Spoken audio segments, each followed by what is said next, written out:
So far, I've only talked about lighting with an active light source, something which is being powered. I want to talk a bit about how you can modify sunlight to achieve kind of the same thing.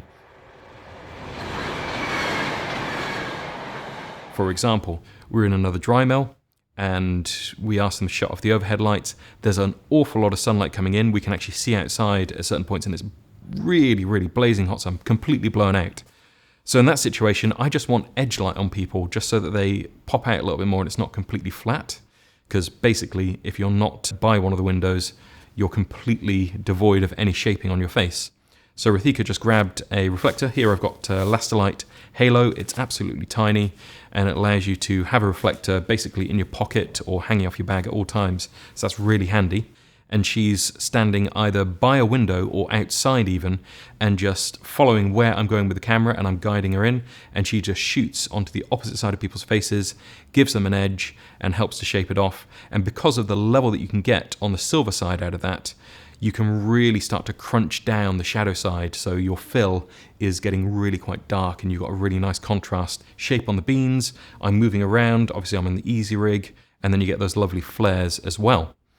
If we needed to get something a little bit closer, she can just jump in and use the silver side, getting the ambient light and picking up. Or we can even start to say, well, actually we want some negative from this. So when you're doing negative, you just position someone next to a dark bit of metal or some part of the room which has lots of shadow in. Using the location to your advantage is really important. There are certain shots that I got with a guy running down a line of bags full of beans, bean bags, if you will. And he's just sort of patting them and kind of looking proud. The sun was screaming in from the window just there. There was no point in trying to compete with it. If we went on the side that the sun was on, it's just flat and harsh, so I just made sure I was far enough around where you don't get any crazy shadows of his nose, you just get that edge light on him and on the top of the bags, and it's a certain look. I wouldn't go for it all the time, but it works really nicely. We've looked at scenarios with this in Honduras where we're using the active LED light, trying to work the room, turn off overhead lights, or using the reflector to bring in light from outside, or just give someone a catch light in their eyes.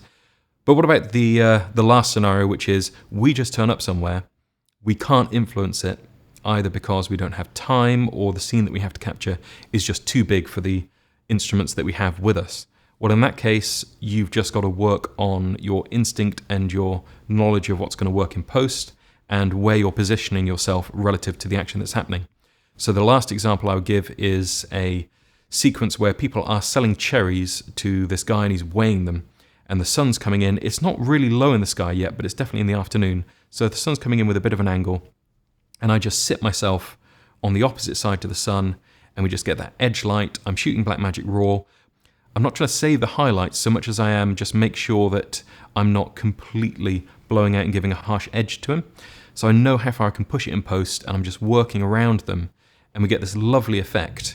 We've got a lot of negative here because there's a sort of open roof on the building which they're sort of standing underneath, and that's just taking out a lot of what's happening in the sky. The sky would be filling everything in, but it's not because of all of that, and that's quite nice. It means that we get that definition between the two sides, and also it works on the wider shots, which is lovely because you can step back and you can still get the same contrast ratio.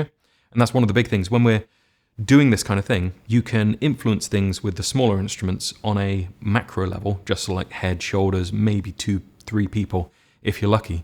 But when you get to the bigger levels where you need to capture a big scene, the contrast ratio is what's going to give it away. So if you can sit yourself in the right position and get it working roughly in camera without any influences in there, then you'll be a long way to making a really pleasing sequence because everything flows from the close to the wide and the detail shots. It all seems to knit together really nicely.